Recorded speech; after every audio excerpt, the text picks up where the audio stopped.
In today's video, I'm going to teach you how to lock objects in Figma. This is an incredibly useful feature that allows you to secure specific elements within your design, preventing them from being accidentally moved, resized, or altered. Whether you're working on a complex layout with many overlapping components, collaborating with a team, or simply want to protect a finished section of your design, locking objects can save you a lot of time and frustration. It helps maintain the integrity of your design by ensuring that foundational elements stay exactly where they need to be. To begin, you'll first need to identify the object you wish to lock within your Figma file.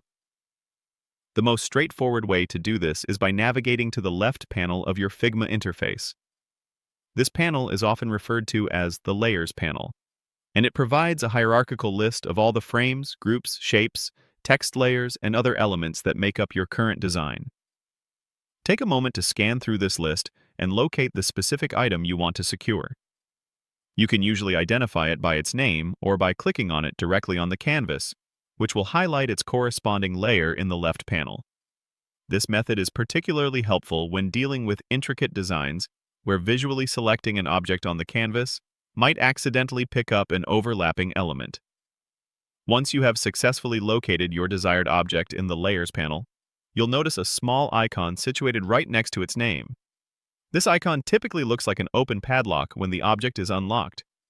To lock the object, simply click on this padlock icon. As you click, you'll observe the icon transform from an open padlock to a closed one, visually indicating that the object is now secured. For those who prefer keyboard shortcuts, you can also select the object on your canvas and then use the shortcut Ctrl-Shift-L on Windows or Command-Shift-L on Mac to quickly toggle its locked state. This can significantly speed up your workflow when dealing with numerous objects. After clicking the lock icon, you'll immediately notice the effect on your canvas.